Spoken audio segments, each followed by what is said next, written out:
सब तो पहला फतेह की सांझ पाਉਂਦੇ ਹਾਂ। वाहिगुरू जी का खालसा, वाहिगुरू जी की फतेह। गलबात शुरू करन तो पहला असी अपने ਸਰੋਤਿਆਂ ਜਾਂ ਦਰਸ਼ਕਾਂ ਕੋਲੋਂ ਮਾफ़ी ਮੰਗਦੇ ਹਾਂ ਕਿ ਰਮਨੀਕ ਸਿੰਘ ਕਿਸੇ ਅੱਜ ਜ਼ਰੂਰੀ ਰੁਝੇਵੇਂ ਕਰਕੇ ਸਾਡੇ ਨਾਲ ਸ਼ਾਮਲ ਨਹੀਂ ਹੋ ਸਕਿਆ, ਪਰ ਕਿਉਂਕਿ ਅਸੀਂ ਵਾਅਦਾ ਕੀਤਾ ਹੋਇਆ ਸੀਗਾ ਦੂਜਾ ਪਾਰਟ ਲਿਆਉਣ ਦਾ ਤੇ ਲੇਟ ਨਹੀਂ ਸੀ ਕੀਤੀ ਜਾ ਸਕਦੀ, ਇਸ ਕਰਕੇ ਸਾਨੂੰ ਇਸ ਹਾਲ ਦੇ ਵਿੱਚ ਇਕੱਲਿਆਂ ਨੂੰ ਕਰਨੀ ਪੈ ਰਹੀ ਹੈ। ਸੋ ਪਿਛਲੀ ਵੀਡੀਓ ਦੇ ਵਿੱਚ ਵੀ ਅਸੀਂ ਇਹ ਗੱਲ ਕੀਤੀ ਸੀ ਕਿ ਬਹਿਸ ਜੋ ਰੁਖ ਅਖਤਿਆਰ ਕਰ ਗਈ ਹੈ, ਜਿਹਦੇ 'ਚ ਲੱਗਿਆ ਸੀ ਕਿ ਜੋ ਮਿਆਰ ਰਹਿਣਾ ਚਾਹੀਦਾ ਸੀ ਉਹ ਮਿਆਰ ਨਹੀਂ ਰਿਹਾ। ਉਸ ਤੋਂ ਬਾਅਦ ਹੋਰ ਵੀ ਹਾਲਾਤ, ਜਦੋਂ ਇੱਕ ਕਿਸੇ ਹੋਸ਼ੇ ਬੰਦੇ ਨੇ ਸਰਦਾਰ ਸਿਮਰਨਜੀਤ ਸਿੰਘ ਮਾਨ ਦੀ ਪੱਗ ਲਾਉਣ ਦੀ ਚੈਲੰਜ ਕੀਤਾ, ਉਹਦੇ ਨਾਲ ਸਾਰਾ ਮਾਹੌਲ ਹੀ ਬਦਲ ਗਿਆ ਸੀ ਤੇ ਸਿੱਖ ਸੰਗਤਾਂ ਦੇ ਵਿੱਚ ਸਾਰੇ ਥਾਵਾਂ ਦੇ ਉੱਤੇ ਇਕੱਲਾ ਇਹ ਨਹੀਂ ਕਿ ਸਰਦਾਰ ਸਿਮਰਨਜੀਤ ਸਿੰਘ ਮਾਨ ਦੇ ਸਮਰਥਕਾਂ ਦੇ ਉੱਤੇ ਸਾਰੀ ਸਿੱਖ ਸੰਗਤ ਦੇ ਦਿਲਾਂ ਨੂੰ ਠੇਸ ਪਹੁੰਚੀ ਸੀ ਤੇ ਜਿਹਦੇ ਕਰਕੇ ਬਹੁਤ ਰੋਹ ਦਾ ਪ੍ਰਗਟਾਵਾ ਕੀਤਾ ਗਿਆ। ਚਲੋ ਉਹ ਬੰਦਾ ਹਲਕਾ ਸੀਗਾ, ਉਹ ਮਾफ़ੀ ਮੰਗ ਗਿਆ, ਬੜੀ ਚੰਗੀ ਗੱਲ ਹੋਈ। ਤੇ ਹੁਣ ਅਸੀਂ ਜਿਹੜੀ ਗੱਲ ਕਰਦੇ ਹਾਂ ਕਿ ਜੋ ਇਹ ਚੱਲ ਰਿਹਾ ਸਾਰਾ, ਭਾਵੇਂ ਕਿ ਨਿੱਜੀ ਤੌਰ ਤੇ ਮੈਨੂੰ ਇਹ ਲੱਗ ਰਿਹਾ ਕਿ ਇਹ ਰੁਖ ਨਹੀਂ ਸੀ ਲੈਣਾ ਚਾਹੀਦਾ, ਪਰ ਇਹਦੇ ਲਈ ਜਦੋਂ ਮੈਂ ਸਾਰਾ ਕੁਝ ਸੋਚਿਆ ਮੈਨੂੰ ਇਹ ਲੱਗਦਾ ਕਿ ਇਹਦੀ ਜਿਹੜੀ ਜ਼ਿੰਮੇਵਾਰੀ ਹੈ ਉਹ ਮੇਨਲੀ ਜਿਹੜੀ ਸ਼ਹੀਦ ਭਗਤ ਸਿੰਘ ਦੀ ਉਪਾਸ਼ਕ ਧਿਰ ਹੈ, ਖਾਸ ਕਰਕੇ ਉਹਨਾਂ ਦੇ ਵਿੱਚੋਂ ਜਿਹੜੇ ਸਭ ਤੋਂ ਵੱਧ ਆਰਗੇਨਾਈਜ਼ਡ ਤੇ ਵੋਕਲ ਹੈ ਉਹ ਹੈਗੇ ਖੱਬੇ ਪੱਖੀ ਧਿਰ। ਇਹਦੀ ਜ਼ਿੰਮੇਵਾਰੀ ਉਹਨਾਂ 'ਤੇ ਆਉਂਦੀ ਹੈ ਕਿਉਂਕਿ ਉਹ ਜਿਹੜੀ ਧਿਰ ਹੈ ਉਹ ਪਿਛਲੇ ਸਾਰੇ ਪਤਾ ਨਹੀਂ ਕਿੰਨੇ ਸਾਲਾਂ ਤੋਂ ਅਸਟੈਬਲਿਸ਼ਮੈਂਟ ਦੇ ਵਿੱਚ ਕਾਬਜ਼ ਹੋਈ ਹੈ। ਅਸਟੈਬਲਿਸ਼ਮੈਂਟ ਤੋਂ ਭਾਵ ਐਜੂਕੇਸ਼ਨ ਮਹਿਕਮੇ 'ਚ ਸਕੂਲਾਂ ਤੋਂ ਲੈ ਕੇ ਕਾਲਜਾਂ ਯੂਨੀਵਰਸਿਟੀਆਂ ਤੱਕ ਉਹਦੇ ਵਿੱਚ ਉਹਨਾਂ ਦਾ ਬੋਲਬਾਲਾ ਹੈ, ਦਬਦਬਾ ਹੈ ਪੂਰਾ। ਅਤੇ ਦੂਜਾ ਮੀਡੀਏ 'ਚ, ਸਪੈਸ਼ਲੀ ਅਖਬਾਰਾਂ 'ਚ ਬੜੇ ਲੰਮੇ ਚਿਰ ਤੋਂ ਉਹ ਮੀਡੀਏ ਦੇ ਵਿੱਚ, ਪੰਜਾਬੀ ਮੀਡੀਏ 'ਚ ਵੀ ਅਤੇ ਅੰਗਰੇਜ਼ੀ ਮੀਡੀਏ 'ਚ ਵੀ, ਜਾਂ ਬੰਦੇ ਸੈਕੂਲਰਿਸਟ ਹੈ ਅਤੇ ਜਾਂ ਬੰਦੇ ਖੱਬੇ ਪੱਖੀ ਝੁਕਾਅ ਵਾਲੇ ਹੈ। ਸਿੱਖ ਮਾਈਂਡਡ ਬੰਦਾ ਕੋਈ ਟਾਵਾਂ ਬਿਰਲਾ ਹੀ ਦੇਖਣ ਨੂੰ ਮਿਲਦਾ ਹੈ। ਲੰਮੇ ਸਮੇਂ ਤੋਂ ਇਹਨਾਂ ਨੇ ਸਿੱਖਾਂ ਦੇ ਨਾਲ ਬਹੁਤ ਵਧੀਕੀਆਂ ਕੀਤੀਆਂ। ਬੰਦਿਆਂ ਨੂੰ ਯਾਦ ਹੋਊ ਕਿ ਯੂਨੀਵਰਸਿਟੀਆਂ 'ਚ ਭਾਈ ਵੀਰ ਸਿੰਘ ਦੇ ਨਾਂ 'ਤੇ ਵਿਦਿਆਰਥੀਆਂ ਨੂੰ ਕਿਵੇਂ, ਜਿਹੜੇ ਵਿਦਿਆਰਥੀਆਂ ਦੇ ਅੰਦਰ ਕੋਈ ਸਿੱਖ ਜਜ਼ਬਾ ਸੀ, ਸਿੱਖ ਸੋਚ ਸੀ, ਭਾਈ ਵੀਰ ਸਿੰਘ ਨੂੰ ਲੈ ਕੇ ਜਿਹੜੇ ਅਧਿਆਪਕ ਨੇ ਖੱਬੇ ਪੱਖੀ, ਉਹਨਾਂ ਨੇ ਕਿੰਨਾ ਜਲੀਲ ਕਰਦੇ ਰਹੇ, ਕਿੰਨਾ ਕੁਛ ਬੋਲਦੇ ਰਹੇ। ਫਿਰ ਪਿੱਛੇ ਜੇ ਇੱਕ ਕੰਟਰੋਵਰਸੀ, ਕਦੇ 1857 'ਤੇ ਸਿੱਖਾਂ ਨੂੰ ਦੋਸ਼ੀ ਬਣਾ ਲੈਣਾ, ਪਿੱਛੇ ਜੇ ਇੱਕ ਵਿਵਾਦ ਛਿੜਿਆ ਸੀਗਾ ਕਾਲੇ ਖੂਹ ਵਾਲਾ। ਅਜਨਾਲੇ ਕੋਲ ਇੱਕ ਕਾਲਾ ਖੂਹ ਹੈ ਜਿੱਥੇ 1857 ਦੇ ਗਦਰ ਵਿੱਚ ਅੰਗਰੇਜ਼ਾਂ ਨੇ ਜਿਹੜੀਆਂ ਫੌਜਾਂ ਨੇ ਬਗਾਵਤ ਕੀਤੀ ਸੀ ਉਹਨਾਂ ਨੂੰ ਕਤਲ ਕਰਕੇ ਕੁਛ ਬੰਦਿਆਂ ਨੂੰ ਉਸ ਖੂਹ ਦੇ ਵਿੱਚ ਸੁੱਟ ਦਿੱਤਾ ਸੀ। ਚਲੋ ਉਹ ਖੂਹ ਦੀ ਗੱਲ ਚੱਲੀ, ਉਹਦੇ ਵਿੱਚੋਂ ਉਹ ਕੱਢੀਆਂ ਗਈਆਂ ਜੋ ਵੀ ਉਹਨਾਂ ਦੀਆਂ ਅਸਥੀਆਂ ਕਹਿ ਲਓ ਜਾਂ ਆਪਣਾ ਹੱਡੀਆਂ। ਉਸ ਦੇ ਬਾਰੇ ਜਦੋਂ ਇੱਕ ਬਜ਼ੁਰਗ ਸਿੱਖ ਇਤਿਹਾਸਕਾਰ ਇਹ ਤੱਥ ਲੈ ਕੇ ਆਇਆ ਕਿ ਇਹ ਉਸ ਪੂਰਬੀਆ ਪਲਟਨ ਦੀਆਂ ਹੱਡੀਆਂ ਜਿਹਨੇ 1846 ਤੋਂ ਲੈ ਕੇ 49 ਤੱਕ ਖਾਲਸਾ ਰਾਜ ਖਤਮ ਕਰਨ ਵਿੱਚ ਅੰਗਰੇਜ਼ਾਂ ਦਾ ਬਹੁਤ ਹੀ ਡਟਵਾਂ ਅਤੇ ਸਰਗਰਮ ਸਾਥ ਦਿੱਤਾ ਸੀ ਅਤੇ ਪੰਜਾਬ ਉੱਤੇ ਕਬਜ਼ਾ ਕਰਨ ਤੋਂ ਬਾਅਦ ਉਹਨਾਂ ਨੇ ਸਿੱਖਾਂ ਦੇ ਨਾਲ ਬਹੁਤ ਜ਼ਿਆਦਤੀਆਂ ਕੀਤੀਆਂ ਸੀ। ਇਸ ਕਰਕੇ ਸਾਡੀ ਉਹਨਾਂ ਨਾਲ ਕੋਈ ਹਮਦਰਦੀ ਨਹੀਂ ਹੋ ਸਕਦੀ। ਇਹ ਹੁਣ ਸਿੱਖਾਂ ਦਾ ਅਧਿਕਾਰ ਸੀ ਕਿ ਉਹ ਆਪਦਾ ਪੱਖ ਰੱਖਦੇ, ਪਰ ਇਸ ਤੋਂ ਇੰਨਾ ਰੌਲਾ ਪਾਇਆ ਕਿਉਂਕਿ ਪ੍ਰੈਸ ਵਿੱਚ ਇਹਨਾਂ ਦੇ ਬੰਦੇ, ਬਾਕੀ ਸਾਰੇ ਥਾਵਾਂ 'ਤੇ ਇਹਨਾਂ ਦੇ ਬੰਦੇ ਸੀ, ਅਤੇ ਉੱਥੇ ਪਿੱਟ ਸਿਆਪਾ ਮਤਲਬ ਜਾ ਕੇ ਕਾਲੇ ਖੂਹ ਦੇ ਉੱਤੇ ਅਜਨਾਲੇ ਜਾ ਕੇ ਕੀਤਾ ਇਹਨਾਂ ਨੇ। ਉਸ ਕਿਤਾਬ ਨੂੰ ਫੂਕਣ ਦੀਆਂ, ਪੁਤਲਾ ਫੂਕਣ ਦੇ ਸਭ ਕੁਛ ਕੀਤਾ ਅਤੇ ਇਹ ਮੰਗ ਕੀਤੀ ਕਿ ਇਹ 'ਤੇ ਬੈਨ ਲਾਇਆ ਜਾਵੇ। ਇਹਨੇ ਦਿਲ ਦੁਖਾਏ। ਸੋ ਪਤਾ ਨਹੀਂ ਕਿੰਨੇ ਸਾਲਾਂ ਤੋਂ ਲਗਾਤਾਰ ਇਹ ਦਿਲ ਦਿਖਾਉਂਦੇ ਆ ਰਹੇ। ਸੋ ਜਿਹੜੀ ਅੱਗ ਇਹਨਾਂ ਨੇ ਆਪ ਫੂਕਾਂ ਮਾਰ ਮਾਰ ਕੇ ਇੰਨੇ ਸਾਲਾਂ 'ਚ ਬਾਲੀ ਸੀ, ਉਹਦੇ ਹੁਣ ਭਾਂਬੜ ਵਲੇ ਨੇ ਅਤੇ ਨੈਚੁਰਲੀ ਫਿਰ ਉਹਦਾ ਸੇਕ ਇਹਨਾਂ ਨੂੰ ਝੱਲਣਾ ਪੈ ਰਿਹਾ ਹੈ। ਇਸ ਮਾਮਲੇ ਸਾਡੀ ਇਹਨਾਂ ਨਾਲ ਕੋਈ ਹਮਦਰਦੀ ਨਹੀਂ, ਇੰਨੀ ਕੁ ਮੈਂ ਗੱਲ ਸਪਸ਼ਟ ਕਰਨੀ ਚਾਹੁੰਦਾ। ਉਹਦੀ ਇੱਕ ਉਦਾਹਰਨ ਮੈਂ ਤੁਹਾਨੂੰ ਦਿੰਦਾ। ਪਿਛਲੀ ਵਾਰ ਬੰਦਿਆਂ ਨੇ ਕਮੈਂਟਸ ਦੇ ਵਿੱਚ ਬਹੁਤ ਪੁੱਛਿਆ ਕਿ ਜਿਹੜੀ ਕਿਤਾਬ ਦੇ ਵਿੱਚੋਂ ਤੁਸੀਂ ਹਵਾਲੇ ਦੇ ਰਹੇ ਹੋ, ਇਹ ਕਿਤਾਬ ਕਿਹੜੀ ਹੈ। ਉਹ ਕਿਤਾਬ ਹੈਗੀ ਸ਼ਹੀਦ ਭਗਤ ਸਿੰਘ ਅਤੇ ਉਹਨਾਂ ਦੇ ਸਾਥੀਆਂ ਦੀਆਂ ਲਿਖਤਾਂ। ਇਹ ਕਿਤਾਬ ਹੈ, ਇਹ ਚੇਤਨਾ ਪ੍ਰਕਾਸ਼ਨ ਲੁਧਿਆਣਾ, ਪੰਜਾਬੀ ਭਵਨ ਲੁਧਿਆਣਾ ਨੇ ਛਾਪੀ ਹੈ। ਇਹ ਮੇਨਲੀ ਐਡਿਟ ਕੀਤੀ ਹੈ ਪ੍ਰੋਫੈਸਰ ਜਗਮੋਹਨ ਸਿੰਘ, ਜਿਹੜਾ ਭਾਣਜਾ ਸ਼ਹੀਦ ਭਗਤ ਸਿੰਘ ਦਾ। ਉਹ ਟੀਚਰ ਰਿਹਾ, ਸਾਡਾ ਵੀ ਟੀਚਰ ਰਿਹਾ। ਉਸ ਨੇ ਇਹ ਐਡਿਟ ਕੀਤੀ ਹੈ, ਉਹਨੇ ਛਪਵਾਈ ਹੈ। ਇਸ ਕਿਤਾਬ ਦੇ ਵਿੱਚ ਚਲੋ ਉਹ ਤਾਂ ਇਹਨਾਂ ਨੇ ਗੱਲ ਸਪਸ਼ਟ ਕੀਤੀ ਹੈ ਤਕਰੀਬਨ ਕਿ ਕਿਹੜੀ ਲਿਖਤ ਸ਼ਹੀਦ ਭਗਤ ਸਿੰਘ ਦੀ ਹੈ ਅਤੇ ਕਿਹੜੀ ਉਹਦੇ ਬਾਕੀ ਸਾਥੀਆਂ ਦੀ ਹੈ, ਉਹ ਨਿਖੇੜਾ ਕੀਤਾ ਹੈ। ਪਰ ਇੱਕ ਜਗ੍ਹਾ ਦੇ ਉੱਤੇ ਜਿੱਥੇ ਸ਼ਹੀਦ ਭਗਤ ਸਿੰਘ ਅਤੇ ਭਾਈ ਸਾਹਿਬ ਭਾਈ ਰਣਧੀਰ ਸਿੰਘ ਦੀ ਮੁਲਾਕਾਤ ਦਾ ਜ਼ਿਕਰ ਆਇਆ ਹੈ, ਉਹਦੀ ਜੋ ਇਹਨਾਂ ਨੇ ਵਿਆਖਿਆ ਦਿੱਤੀ ਹੈ ਉਹ ਬਿਲਕੁਲ ਆਪਦੇ ਨੁਕਤਾ ਨਜ਼ਰ ਤੋਂ ਦਿੱਤੀ ਹੈ ਅਤੇ ਬਹੁਤ ਹੀ ਪੱਖਪਾਤੀ ਹੈ। ਉਹਦੇ 'ਚ ਇਹਨਾਂ ਨੇ ਇਹ ਕਿਹਾ ਕਿ ਸ਼ਹੀਦ ਭਗਤ ਸਿੰਘ ਨਹੀਂ ਸੀ ਮਿਲਣਾ ਚਾਹੁੰਦਾ, ਇਹ ਤਾਂ ਕੁਛ ਗਦਰੀ ਦੇਸ਼ ਭਗਤ ਸੀ, ਬਾਬਾ ਹਰਨਾਮ ਸਿੰਘ ਕਾਲਾ ਸੰਘਿਆ ਅਤੇ ਇੱਕ ਹੋਰ ਦਾ ਨਾਂ ਦਿੱਤਾ। ਉਹਨਾਂ ਨੇ ਬਹੁਤ ਜ਼ੋਰ ਪਾਇਆ ਕਿ ਤੈਨੂੰ ਮਿਲਣਾ ਚਾਹੀਦਾ ਹੈ। ਫਿਰ ਉਹਨੇ ਹਾਂ ਕੀਤੀ, ਜਿਸ 'ਚੋਂ ਇਹ ਸਾਬਤ ਕਰਨ ਦਾ ਯਤਨ ਕੀਤਾ ਸ਼ਹੀਦ ਭਗਤ ਸਿੰਘ ਦੀ ਕੋਈ ਇੱਛਾ ਨਹੀਂ ਸੀ। ਹੁਣ ਇਹ ਗੱਲ ਉਦੋਂ ਲਿਆਂਦੀ ਇਹਨਾਂ ਨੇ ਜਦੋਂ ਭਾਈ ਹਰਨਾਮ ਸਿੰਘ ਕਾਲਾ ਸੰਘਿਆ ਇਸ ਸੰਸਾਰ 'ਤੇ ਨਹੀਂ ਰਹੇ। ਜਿੰਨਾ ਚਿਰ ਉਹ ਜਿਉਂਦੇ ਰਹੇ, ਇਹ ਪ੍ਰੋਫੈਸਰ ਜਗਮੋਹਨ ਸਿੰਘ ਵੀ ਇੱਥੇ ਸੀ, ਬਾਕੀ ਵੀ ਸਾਰੇ ਇੱਥੇ ਸੀ। ਇਹ ਤੱਥ ਪਹਿਲਾਂ ਅੱਜ ਤੱਕ ਕਦੇ ਵੀ ਨਹੀਂ ਸੀ ਆਇਆ, ਕਿਉਂਕਿ ਬਾਬੇ ਉਦੋਂ ਜਿਉਂਦੇ ਸੀ ਜਿਹੜੇ ਗਵਾਹ ਸੀ ਇਸ ਗੱਲ ਦੇ। ਇੱਕ ਗੱਲ ਮੈਂ ਆਪ ਦੇ ਵੱਲੋਂ ਵੀ ਕਹਿ ਸਕਦਾ, ਜਿੰਨਾ ਮੈਂ ਪੜ੍ਹਿਆ, ਜਿੰਨਾ ਮੈਂ ਜਾਣਿਆ, ਕਿ ਉਹਦੇ ਮਨ ਦੇ ਵਿੱਚ ਗਾਦਰੀਆਂ ਪ੍ਰਤੀ ਉਹਨਾਂ ਦੀਆਂ ਕੁਰਬਾਨੀਆਂ, ਉਹਨਾਂ ਨੇ ਜੋ ਦੁੱਖ ਕਸ਼ਟ ਝੱਲੇ, ਉਹਦੇ ਮਨ 'ਚ ਬਹੁਤ ਸ਼ਰਧਾ ਸੀ ਅਤੇ ਉਹਦੀ ਬੜੀ ਤਮੰਨਾ ਸੀ ਭਾਈ ਸਾਹਿਬ ਭਾਈ ਰਣਜੀਤ ਸਿੰਘ ਨਾਲ ਮੁਲਾਕਾਤ ਕਰਨ ਦੀ। ਪਰ ਭਾਈ ਸਾਹਿਬ ਇਨਕਾਰ ਕਰੀ ਜਾ ਰਹੇ ਸੀ ਕਿ ਤੂੰ ਪਤਿਤ ਹੋ ਕੇ ਜਿਹੜਾ ਪਾਪ ਕੀਤਾ, ਸਿੱਖੀ ਤੋਂ ਦੂਰ ਹੋਇਆ, ਵੀ ਮੇਰੀ ਤੈਨੂੰ ਮਿਲਣ 'ਚ ਕੋਈ ਰੁਚੀ ਨਹੀਂ। ਹੁਣ ਤੁਸੀਂ ਦੇਖੋ, ਉਹੀ ਭਾਈ ਸਾਹਿਬ ਭਾਈ ਰਣਧੀਰ ਸਿੰਘ ਸਰਾਭਾ ਉਹਨਾਂ ਦੇ ਪੁੱਤਾਂ ਵਰਗਾ ਹੈ, ਕਿੰਨੀ ਛੋਟੀ ਉਮਰ ਦਾ ਉਹਨਾਂ ਤੋਂ। ਉਹ ਵੀ ਮੋਨਾ ਸੀ ਉਦੋਂ, ਉਹਨੂੰ ਕਿੰਨੇ ਸਤਿਕਾਰ ਨਾਲ ਵੀਰ ਕਰਤਾਰ ਕਹਿ ਕੇ, ਵੀਰ ਕਰਤਾਰ ਸਿੰਘ, ਉਹਨੂੰ ਕਿਵੇਂ ਓਨ ਕੀਤਾ, ਕਿਵੇਂ ਆਪਣਾ ਬਣਾਇਆ, ਕਿੰਨਾ ਪਿਆਰ ਦਿੱਤਾ ਉਹਨੂੰ, ਜਿਹਦਾ ਮਤਲਬ ਕਿਤੇ ਨਾ ਕਿਤੇ ਸ਼ਹੀਦ ਭਗਤ ਦੇ ਵਿੱਚ ਉਹਨੂੰ ਕੋਈ ਕੱਚਪਣਾ ਲੱਗ ਰਿਹਾ ਸੀ। ਨਹੀਂ, ਉਹਨਾਂ ਨੇ ਇਹ ਰਵੱਈਆ ਧਾਰਨ ਨਹੀਂ ਕਰਨਾ ਸੀ।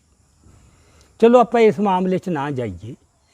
ਇਹ ਐਸਟੈਬਲਿਸ਼ਡ ਫੈਕਟ ਹੈ ਕਿ ਭਾਈ ਆਪਣਾ ਸਰਦਾਰ ਭਗਤ ਸਿੰਘ ਨੇ ਬਹੁਤ ਜ਼ੋਰ ਲਾਇਆ ਕਿ ਮੇਰੀ ਮੁਲਾਕਾਤ ਕਰਵਾਓ। ਇਹ ਗੱਲ ਸਮਝ 'ਚ ਆਉਂਦੀ ਹੈ, ਮਨ 'ਚ ਸਤਿਕਾਰ ਸੀ ਅਤੇ ਮਿਲਣਾ ਚਾਹੁੰਦਾ ਸੀ। ਇਹ ਪਤਾ ਸੀ ਸਾਰਿਆਂ ਨੂੰ ਕਿ ਭਾਈ ਸਾਹਿਬ ਭਾਈ ਰਣਧੀਰ ਸਿੰਘ ਨੇ ਜ਼ਿੰਦਗੀ ਦੇ ਵਿੱਚ, ਜੇਲ੍ਹ ਦੇ ਵਿੱਚ ਕਿੰਨੀ ਜੱਦੋ-ਜਹਿਦ ਕੀਤੀ ਹੈ, ਕਿੰਨੇ ਕਸ਼ਟ ਝੱਲੇ ਨੇ ਅਤੇ ਕਿੰਨਾ ਅਡੋਲ ਰਿਹਾ। ਇਹ ਗਦਰੀ ਬਾਬੇ ਵੀ ਗਵਾਹ ਸੀ, ਸਾਰੇ ਇਹ ਸਾਰੇ ਜਾਣਦੇ ਸੀ। ਸੋ ਇਹਦੀ ਜ਼ੋਰਦਾਰ ਮੰਗ 'ਤੇ ਜਦੋਂ ਫਿਰ ਇਹ ਗੱਲ ਹੋ ਗਈ ਕਿ ਭਾਈ ਰਣਧੀਰ ਸਿੰਘ ਦੀ ਰਿਹਾਈ ਦਾ ਡੇਟ ਆ ਗਈ, ਇਹਦੀ ਉੱਧਰੋਂ ਫਾਂਸੀ ਨੇੜੇ ਆਉਣ ਲੱਗ ਗਈ। ਫਿਰ ਬਾਬਾ ਹਰਨਾਮ ਸਿੰਘ ਕਾਲਾ ਸੰਘਿਆ ਨੇ ਉਹਨਾਂ ਨੂੰ ਕਿਹਾ ਵੀ ਤੁਸੀਂ ਬਾਹਰ ਚਲੇ ਜਾਣਾ ਹੈ, ਇਹਨੇ ਫਾਂਸੀ ਲੱਗ ਜਾਣਾ ਹੈ, ਇਹ ਤਮੰਨਾ ਲੈ ਕੇ ਇਹ ਸੰਸਾਰ ਤੋਂ ਵਿਦਾ ਹੋ, ਤੁਹਾਨੂੰ ਮਿਲਣ ਦੀ ਘੱਟੋ ਘੱਟ ਤੁਸੀਂ ਇਸ ਤਰ੍ਹਾਂ ਨਾ ਕਰੋ। ਭਾਈ ਸਾਹਿਬ ਕੋਈ ਐਡੇ ਨਿਰਦਈ ਤਾਂ ਹੈ ਨਹੀਂ ਸੀ, ਉਹਨਾਂ ਨੇ ਹਾਂ ਕਰਤੀ। ਆਹ ਇੱਕ ਪਿਛੋਕੜ ਹੈ ਉਸ ਦਾ, ਇਹ ਸਭ ਨੂੰ ਪਤਾ ਹੈ। ਹੁਣ ਇਹ ਪਤਾ ਕੀ ਲੈ ਕੇ ਆਏ ਨੇ ਇਸ ਕਿਤਾਬ ਦੇ ਵਿੱਚ ਬਾਅਦ 'ਚ ਜਦੋਂ ਬਾਬਾ ਹਰਨਾਮ ਸਿੰਘ ਕਾਲਾ ਸੰਘਿਆ ਤੇ ਬਾਕੀ ਕੋਈ ਵੀ ਗਦਰੀ ਬਾਬਾ ਉਹਨਾਂ 'ਚੋਂ ਜਿਉਂਦਾ ਨਹੀਂ ਰਿਹਾ। ਇਹਦੇ 'ਚ ਉਹਨਾਂ ਨੇ ਇਹ ਦਿੱਤਾ ਕਿ ਜਦੋਂ ਇੱਕ ਤਾਂ ਇਹ ਭਗਤ ਸੁਣੀ ਸੀ ਮਿਲਣਾ ਚਾਹੁੰਦਾ, ਉਹ ਮਿਲਣਾ ਚਾਹੁੰਦੇ ਸੀ, ਜਾਂ ਜਿਹੜੇ ਬਾਬੇ ਚਾਹੁੰਦੇ ਸੀ ਵੀ ਤੁਸੀਂ ਮਿਲੋ ਉਹਨਾਂ ਨੂੰ। ਤੇ ਭਾਈ ਸਾਹਿਬ ਭਾਈ ਰਣਧੀਰ ਸਿੰਘ ਨੇ ਕਹਿਤਾ ਸੀ ਵੀ ਇਹਨੇ ਕੇਸ ਕਤਲ ਕਰਵਾਏ ਤਾਂ ਮੈਂ ਇਹਨੂੰ ਨਹੀਂ ਮਿਲਣਾ। ਕਹਿੰਦੇ ਉਹਦੇ ਵਿੱਚ ਇਹਨੇ ਫਿਰ ਇੱਕ ਰੁੱਕਾ ਭੇਜਿਆ ਸੀ, ਇੱਕ ਛੋਟੀ ਚਿੱਠੀ ਲਿਖ ਕੇ ਭਾਈ ਸਾਹਿਬ ਭਾਈ ਰਣਧੀਰ ਸਿੰਘ ਨੂੰ, ਉਹ ਇਹਦੇ 'ਚ ਦਿੱਤੀ ਆ ਉਹਨਾਂ ਨੇ। ਉਹ ਚਿੱਠੀ 'ਚ ਉਹਨੇ ਸ਼ਹੀਦ ਭਗਤ ਸਿੰਘ ਨੇ ਇਹ ਕਿਹਾ ਕਿ ਤੁਸੀਂ ਮੇਰੇ ਅਜੇ ਤਾਂ ਮੈਂ ਵਾਲ ਹੀ ਕਟਾਏ ਨਾ, ਮੈਂ ਤਾਂ ਦੇਸ਼ ਵਾਸਤੇ ਬੰਦ ਕਟਵਾ ਕੇ ਸਿੱਖੀ ਰਵਾਇਤਾਂ ਦੀ ਪਾਲਣਾ ਕਰਨੀ ਹੈ ਜੀ। ਤੁਸੀਂ ਦੇਖੋ ਇਹ ਕਿੱਡੀ ਭੜਕਾਹਟ ਭਰੀ ਤੇ ਅਪਮਾਨਜਨਕ ਸਿੱਖੀ ਵਾਸਤੇ ਕਿ ਬਾਲ ਕਤਲ ਕਰਾਉਣ ਨੂੰ ਬੰਦ ਕਟਵਾਉਣ ਦਾ ਨਾਂ ਦੇਣਾ। ਮੈਂ ਇਹ ਦਾਅਵੇ ਨਾਲ ਕਹਿ ਸਕਦਾ ਇਸ ਭਗਤ ਸਿੰਘ ਦੇ ਸ਼ਬਦ ਨਹੀਂ, ਇਹ ਘੜੇ ਗਏ ਨੇ। ਮੇਰੀ ਇੱਕ ਬੜੇ ਵੱਡੇ ਸਿੱਖ ਵਿਦਵਾਨ, ਇਹਨਾਂ ਦੇ ਖੱਬੇ ਪੱਖੀ ਵਿਦਵਾਨ ਨਾਲ ਗੱਲ ਹੋਈ। ਮੈਂ ਕਿਹਾ ਵੀ ਇਹ ਸਾਨੂੰ ਉਹ ਦਿਖਾਓ, ਉਹ ਰੁੱਕਾ ਦਿਖਾਓ, ਉਹਦੀ ਹੱਥ ਲਿਖਤ ਦਿਖਾਓ। ਕਹਿੰਦੇ ਹੱਥ ਲਿਖਤ ਤਾਂ ਹੁਣ ਗੁੰਮ ਹੋ ਗਈ। ਮੈਂ ਕਿਹਾ ਦੱਸਿਆ ਕਿਹਨੇ ਤੁਹਾਨੂੰ ਵੀ ਹੱਥ ਲਿਖਤ ਸੀ? ਕਹਿੰਦੇ ਉਹਦੀ ਮਾਂ ਦੱਸ ਗਈ ਸੀਗੀ ਜਗਮੋਹਨ ਸਿੰਘ ਨੂੰ। ਦੇਖੋ ਕਿੱਡੀ ਗੋਲ ਮੋਲ ਗੱਲ ਹੈ ਜਿਹਦਾ ਹੁਣ ਤੁਸੀਂ ਕੀ ਕਰ ਲਓਗੇ? ਨਾ ਮਾਂ ਜਿਉਂਦੀ ਹੈ, ਨਾ ਬਾਬੇ ਜਿਉਂਦੇ ਨੇ, ਨਾ ਭਗਤ ਸਿੰਘ ਜਿਉਂਦਾ। ਇਹ ਤਾਂ ਇੱਕ ਉਦਾਹਰਨ ਹੈ। ਮਤਲਬ ਇਹ ਜੇ ਪਤਾ ਨਹੀਂ ਕਿੰਨਾ ਕੁਛ ਕੀਤਾ ਸਿੱਖੀ ਪ੍ਰਤੀ ਚਿੜ 'ਚੋਂ। ਅਤੇ ਜੇ ਹੁਣ ਇਹਦੇ ਜਵਾਬ 'ਚ ਕੁਛ ਸਿੱਖਾਂ ਦੇ ਵਰਗਾਂ ਅੰਦਰ ਸ਼ਹੀਦ ਭਗਤ ਸਿੰਘ ਪ੍ਰਤੀ ਚਿੜ ਪੈਦਾ ਹੋ ਗਈ ਅਤੇ ਉਹ ਚਿੜ ਦੇ ਵਿੱਚੋਂ ਕੁਛ ਗੱਲਾਂ ਕਹਿ ਤੇ ਕਰ ਰਹੇ ਨੇ, ਇਹਦੇ ਜ਼ਿੰਮੇਵਾਰ ਤੁਸੀਂ ਹੋ। ਬਹੁਤ ਚਿਰ ਤੋਂ ਤੁਸੀਂ ਤਪਾ ਰੱਖਿਆ। ਕਿਸਾਨ ਅੰਦੋਲਨ ਦੌਰਾਨ ਦੀਪ ਸਿੱਧੂ ਨਾਲ ਜੋ ਕੀਤਾ ਉਹ ਕੋਈ ਵੀ ਨਹੀਂ ਭੁੱਲ ਸਕਦਾ। ਤੁਹਾਡੇ ਕੋਲੇ ਅਖਬਾਰ ਨੇ, ਤੁਸੀਂ ਖਬਰਾਂ ਆਪਦੇ ਮੁਤਾਬਕ ਲਵਾਈਆਂ। ਅੰਗਰੇਜ਼ੀ ਦੇ ਅਖਬਾਰ 'ਚ ਬਰਨਾਲੇ ਦੇ ਦੋ ਭੈਣ ਭਰਾ ਹੈ ਤਰਕਸ਼ੀਲ, ਮੇਘਰਾਜ ਮਿੱਤਰ ਦੇ ਮੁੰਡਾ ਤੇ ਕੁੜੀ, ਉਹਨਾਂ ਨੇ 2-3 ਸਟੋਰੀਆਂ ਅੰਗਰੇਜ਼ੀ ਟ੍ਰਿਬਿਊਨ ਦੇ ਵਿੱਚ ਲਿਖੀਆਂ ਦੀਪ ਦੇ ਖਿਲਾਫ ਵੀ ਉਹ ਅਜਮੇਰ ਸਿੰਘ ਦਾ ਫਰੰਟਮੈਨ ਹੈ। ਮਤਲਬ ਜਿਵੇਂ ਇਹ ਕੋਈ ਬਹੁਤ ਬਦਨਾਮੀ ਵਾਲੀ ਗੱਲ ਹੁੰਦੀ ਹੈ ਨਾ, ਇਸ ਕਰਕੇ ਵੀ ਇਹ ਤਾਂ ਬੰਦਾ ਹੀ ਗਲਤ ਹੈ ਜੀ। ਹੁਣ ਪਹਿਲੀ ਗੱਲ ਤਾਂ ਸਭ ਨੂੰ ਪਤਾ ਕਿ ਦੀਪ ਕਿਸੇ ਦਾ ਫਰੰਟਮੈਨ ਨਹੀਂ ਸੀ। ਦੀਪ ਇੱਕ ਬਹੁਤ ਹੀ ਆਜ਼ਾਦ ਮਾਈਂਡਡ ਬੰਦਾ ਸੀ। ਚਲੋ ਉਹ ਆਪਾਂ ਗੱਲਾਂ ਬਹੁਤ ਵਾਰ ਕਰ ਚੁੱਕੇ ਹਾਂ। ਮੈਂ ਕਹਿੰਦਾ ਆਹ ਇੱਕ ਇਹਨਾਂ ਦਾ ਸਟਾਈਲ ਹੈ। ਪੰਜਾਬੀ ਟ੍ਰਿਬਿਊਨ ਦੇ ਸੰਪਾਦਕੀ 'ਚ ਜਿਹੜਾ ਕਿਸਾਨ ਅੰਦੋਲਨ 'ਚ ਸ਼ਾਮਲ ਨੌਜਵਾਨ ਵਰਗ, ਕਿਸਾਨ ਯੂਨੀਅਨ ਦੇ ਆਗੂਆਂ ਨੂੰ ਦੀ ਆਲੋਚਨਾ ਕਰਦਾ ਸੀ, ਉਹਨਾਂ ਦੇ ਕੁਝ ਫੈਸਲਿਆਂ ਨਾਲ ਅਸਹਿਮਤੀ ਪ੍ਰਗਟਾਉਂਦਾ ਸੀ, 2-3 ਵਾਰ ਸੰਪਾਦਕੀ ਵਿੱਚ ਸ਼ਰਾਰਤੀ ਅਨਸਰ ਲਿਖਿਆ ਉਹਨਾਂ ਨੂੰ। 26 ਜਨਵਰੀ ਨੂੰ ਕੇਸਰੀ ਨਿਸ਼ਾਨ ਚਲਾਉਣ ਵਾਲਿਆਂ ਨੂੰ ਸ਼ਰਾਰਤੀ ਅਨਸਰ ਅਖਬਾਰ ਦੇ ਸੰਪਾਦਕੀ 'ਚ। ਅਤੇ ਅੱਜ ਜੇ ਸਵਰਾਜ ਵੀਰ ਸਿੰਘ ਦਾ ਜਿਹੜਾ ਸੰਪਾਦਕ ਹੈ ਉਹਦਾ ਦਿਲ ਦੁਖਦਾ ਹੈ ਕਿ ਸ਼ਹੀਦ ਭਗਤ ਸਿੰਘ ਬਾਰੇ ਬੜੀਆਂ ਨਰਾਦਰ ਭਰੀਆਂ ਗੱਲਾਂ ਹੋ ਰਹੀਆਂ, ਤਾਂ ਥੋੜ੍ਹਾ ਆਪਦੇ ਅੰਦਰ ਵੀ ਝਾਤ ਮਾਰ ਲੈਣ ਕਿ ਉਹਨਾਂ ਨੇ ਆਪਦੀ ਤਾਕਤ ਅਤੇ ਅਹੁਦੇ ਦੀ ਕਿਵੇਂ ਦੁਰਵਰਤੋਂ ਕੀਤੀ ਹੈ ਅਤੇ ਬੜੇ ਲੰਮੇ ਚਿਰ ਤੋਂ ਇਹ ਕੰਮ ਕੀਤਾ ਹੈ। ਸੋ ਇੰਨੀ ਕੁ ਗੱਲ ਜਿਹੜੀ ਹੈ ਨਾ, ਇਹ ਚੱਲ ਰਹੇ ਬਹਿਸ ਦੇ ਮਿਆਰ ਬਾਰੇ। ਹੁਣ ਅਗਲੀ ਗੱਲ ਜਿਹੜੀ ਮੈਂ ਅਸਲ ਦੇ ਵਿੱਚ ਚਾਹੁੰਦਾ ਸੀ ਕਿ ਗੱਲ ਕੇਂਦਰਿਤ ਹੋਣੀ ਚਾਹੀਦੀ ਹੈ ਸ਼ਹੀਦ ਭਗਤ ਸਿੰਘ ਦੀ ਵਿਚਾਰਧਾਰਾ 'ਤੇ, ਕਿਉਂਕਿ ਵਿਅਕਤੀ ਕੁਛ ਨਹੀਂ ਹੁੰਦਾ, ਵਿਅਕਤੀ ਤਾਂ ਗਿਆ। ਉਹ ਵਿਅਕਤੀ ਨੂੰ ਕਿਵੇਂ ਜਿਉਂਦਾ ਰੱਖ ਰਹੇ ਨੇ, ਉਹਨੂੰ ਇੱਕ ਵਿਚਾਰਧਾਰਾ ਦਾ ਪ੍ਰਤੀਕ ਬਣਾ ਕੇ, ਇੱਕ ਸਿੰਬਲ ਬਣਾ ਕੇ। ਅਤੇ ਸਾਡੀ ਗੱਲ ਫੋਕਸ ਹੋਣੀ ਚਾਹੀਦੀ ਹੈ ਉਸ ਵਿਚਾਰਧਾਰਾ 'ਤੇ। ਉਹਦੇ 'ਚ ਹੁਣ ਇੱਕ ਸਵਾਲ ਖੜ੍ਹਾ ਹੁੰਦਾ ਹੈ ਜਿਹੜਾ ਅਜੇ ਤੱਕ ਇਹ ਸਾਰੀ ਬਹਿਸ ਦੇ ਵਿੱਚ ਨਹੀਂ ਆਇਆ ਕਿ ਆਜ਼ਾਦੀ ਦੀ ਸੰਘਰਸ਼ 'ਚ ਬਹੁਤ ਹੋਰ ਨੌਜਵਾਨ ਜਾਂ ਲੋਕ ਸ਼ਹੀਦ ਹੋਏ ਨੇ। ਉਹਨਾਂ ਸਾਰਿਆਂ ਦੇ ਵਿੱਚੋਂ ਸ਼ਹੀਦ ਇਹ ਇੱਕ ਭਗਤ ਸਿੰਘ ਨੂੰ ਇੰਨਾ ਉਭਾਰ ਕੇ ਉਹ ਥਾਂ ਦੇਣਾ ਸਭ ਤੋਂ ਉੱਪਰ। ਸਾਰਿਆਂ ਨੂੰ ਪਤਾ ਹੈ ਕਿ ਸ਼ਹੀਦੇ ਆਜ਼ਮ ਸ਼ਹੀਦ ਭਗਤ ਸਿੰਘ। ਹੁਣ ਆਜ਼ਮ ਜਿਹੜਾ ਸ਼ਬਦ ਹੈ ਮੇਰੀ ਜਾਣਕਾਰੀ ਮੁਤਾਬਕ ਅਰਬੀ ਦਾ ਸ਼ਬਦ ਹੈ ਜਿਹਦਾ ਮਤਲਬ ਹੈ ਸਰਤਾਜ, ਸ਼ਹੀਦਾਂ ਦਾ ਸਰਤਾਜ, ਸਰਦਾਰ, ਸਭ ਤੋਂ ਉੱਚਾ। ਮੈਂ ਦੁਨੀਆ ਦੀਆਂ ਸਾਰੀਆਂ ਕੌਮਾਂ ਦਾ ਜਿੰਨਾ ਕੁ ਮੈਂ ਜਾਣਦਾ ਇਤਿਹਾਸ, ਦੁਨੀਆ 'ਚ ਕਿਤੇ ਵੀ ਕਿਸੇ ਕੌਮ ਨੇ ਆਪਦੇ ਸ਼ਹੀਦਾਂ ਦੀ ਇਹ ਦਰਜਾਬੰਦੀ ਨਹੀਂ ਕੀਤੀ ਕਿ ਉਹਨਾਂ 'ਚੋਂ ਕਿਸੇ ਇੱਕ ਨੂੰ ਆਪਦਾ ਉਹ ਦੂਜਿਆਂ ਦਾ ਸਰਤਾਜ ਕਹਿਣ। ਇਹ ਸਿੱਖ ਪਰੰਪਰਾ 'ਚ ਸਿਰਫ ਪੰਜਵੇਂ ਪਾਤਸ਼ਾਹ ਨੂੰ ਸ਼ਹੀਦਾਂ ਦਾ ਸਰਤਾਜ ਕਿਹਾ ਗਿਆ ਹੈ। ਉਹਦਾ ਕਾਰਨ ਦੋ ਮੇਰੇ ਸਮਝ 'ਚ ਆਉਂਦੇ ਹੈ। ਇੱਕ ਤਾਂ ਉਹ ਕੋਈ ਆਮ ਸ਼ਹੀਦ ਨਹੀਂ ਸੀ, ਉਹ ਗੁਰੂ ਸੀ, ਪੈਗੰਬਰ ਸੀ। ਦੂਜੀ ਗੱਲ, ਸਿੱਖੀ ਦੇ ਵਿੱਚ ਸ਼ਹਾਦਤ ਦਾ ਸਿਲਸਿਲਾ ਉੱਥੋਂ ਆਰੰਭ ਹੋਇਆ, ਜਿਨ੍ਹਾਂ ਨੇ ਉਹ ਮੁੱਢ ਤੋਰਿਆ, ਜਿਹਦੇ ਕਰਕੇ ਉਹਨਾਂ ਨੂੰ ਕੌਮ ਨੇ ਇੱਕ ਉਹ ਰੁਤਬਾ ਦਿੱਤਾ, ਇੱਕ ਮਾਣ ਦਿੱਤਾ, ਸ਼ਹੀਦਾਂ ਦਾ ਸਰਤਾਜ ਕਹਿ ਕੇ।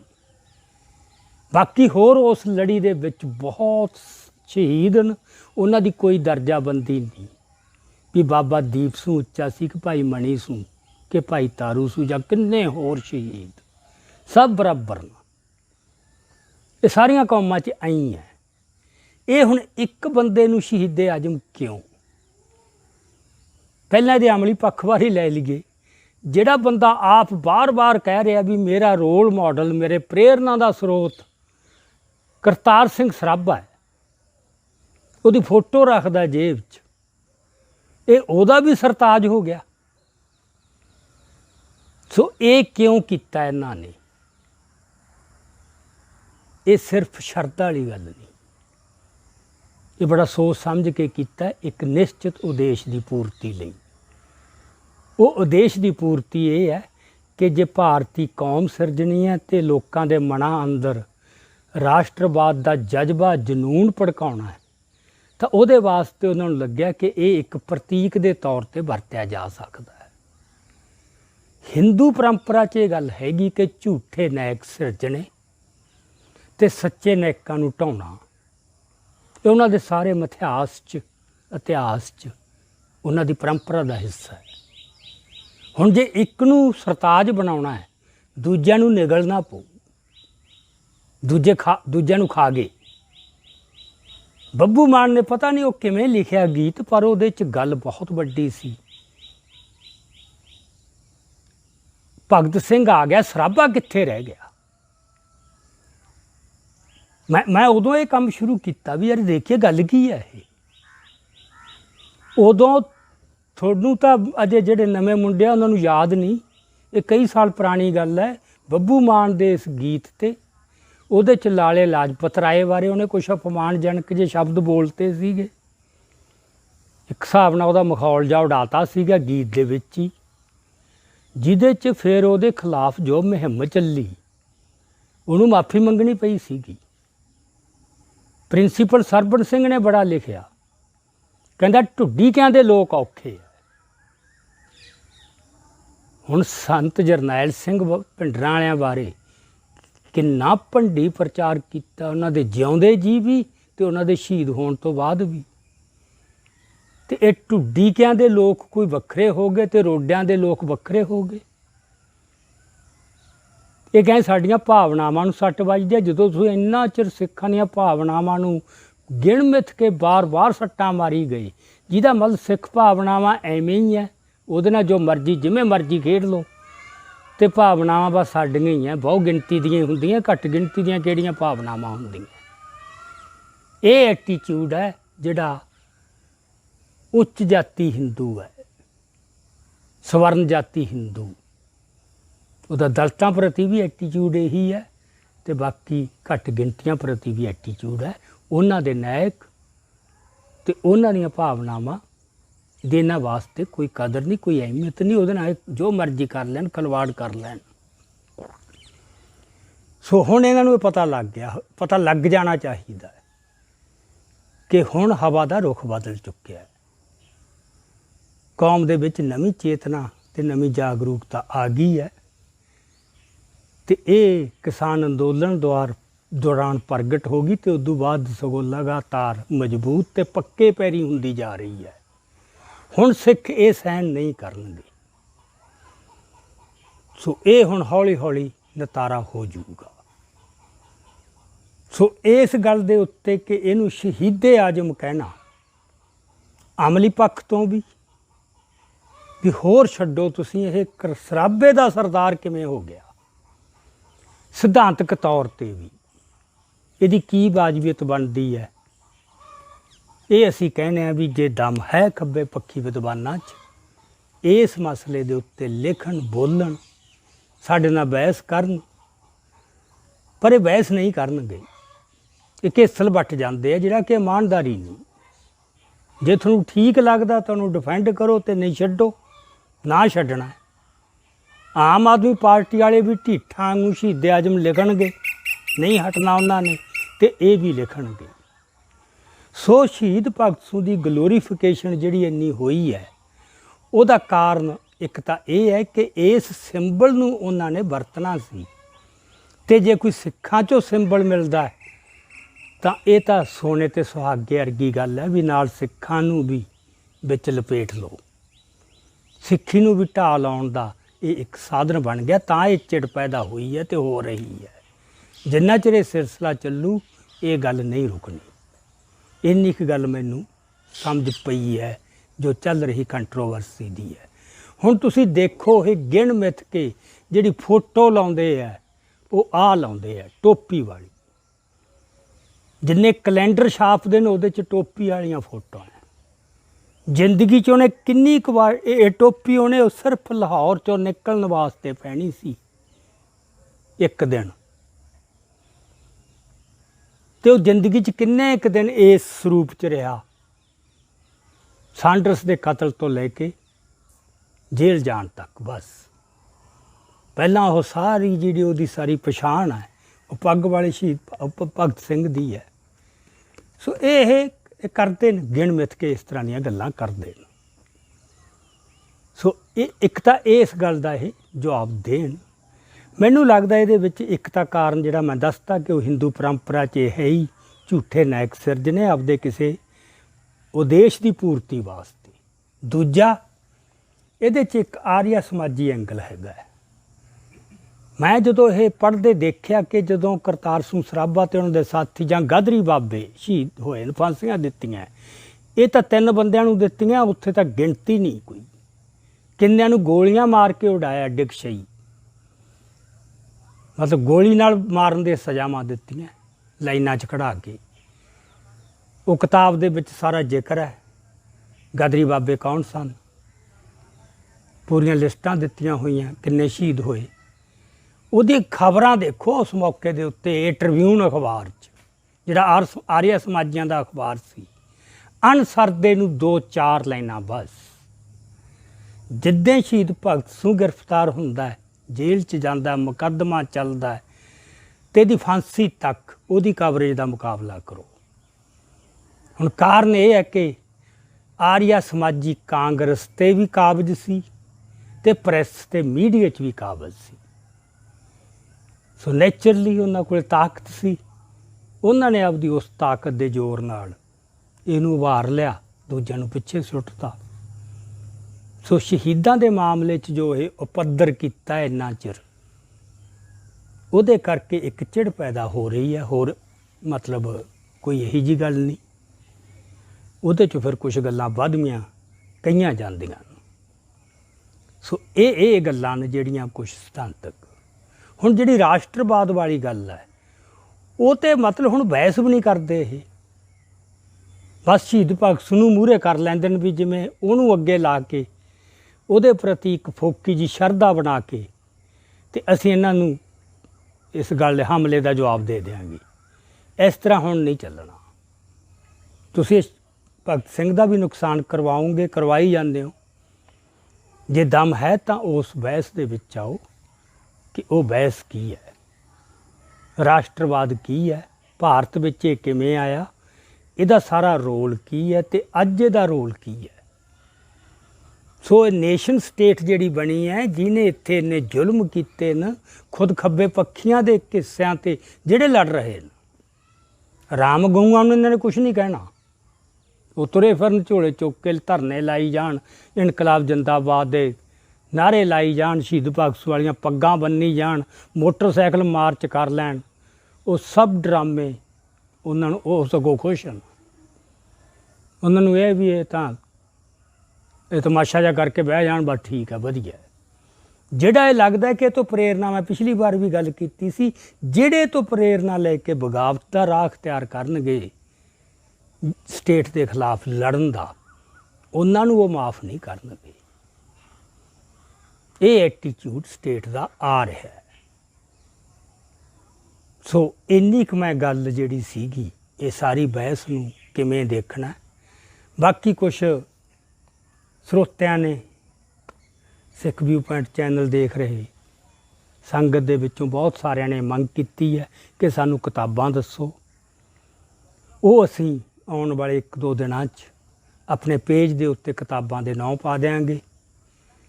ਜੇ ਭਾਰਤ ਅੰਦਰ ਜਿਹੜੀ ਇੰਡੀਅਨਨੈਸ ਦਾ ਅਤੇ ਇੰਡੀਅਨ ਨੈਸ਼ਨਲਿਜ਼ਮ ਦਾ ਇਹ ਵਿਚਾਰ ਕਿਵੇਂ ਪੁੰਗਰਿਆ, ਕਿਵੇਂ ਪ੍ਰਫੁੱਲਤ ਹੋਇਆ ਅਤੇ ਇਹਨੇ ਕੀ ਰੋਲ ਪਲੇ ਕੀਤਾ ਆਜ਼ਾਦੀ ਦੇ ਸੰਘਰਸ਼ ਦੌਰਾਨ, ਇਹਨੇ ਮੁਸਲਮਾਨਾਂ ਨੂੰ ਕਿਵੇਂ ਧੱਕਿਆ, ਬਾਬਾ ਸਾਹਿਬ ਅੰਬੇਦਕਰ ਨੂੰ ਕਿਵੇਂ ਮਤਲਬ ਗੁੱਠੇ ਲੈਣ ਲਾਇਆ, ਕਿਵੇਂ ਬਲੈਕਮੇਲ ਕਰਕੇ ਪੂਨਾ ਪੈਕਟ ਕੀਤਾ। ਇਹ ਸਾਰਾ ਕੁਛ ਪੈਰੀ ਐਂਡਰਸਨ ਦੀ ਇੱਕ ਕਿਤਾਬ ਹੈ, ਇੰਡੀਅਨ ਆਈਡੀਆਲੋਜੀ। ਜਿਹੜੇ ਬੰਦੇ ਅੰਗਰੇਜ਼ੀ ਸਮਝ ਸਕਦੇ ਨੇ, ਮੈਂ ਉਹ ਸਟਰੋਂਗਲੀ ਰਿਕਮੈਂਡ ਕਰੂੰ। ਉਹ ਕਿਤਾਬ ਪੂਰੀਆਂ ਅੱਖਾਂ ਖੋਲ੍ਹ ਦਿੰਦੀ ਹੈ। ਪੈਰੀ ਐਂਡਰਸਨ, ਉਹਨੇ ਬਹੁਤ ਖੋਜ ਕਰਕੇ ਹਵਾਲੇ ਦੇ ਕੇ ਉਹਦੇ ਵਿੱਚ ਉਹਨੇ ਇਹ ਸਾਰੀ ਗੱਲ ਸਥਾਪਿਤ ਕੀਤੀ ਹੈ।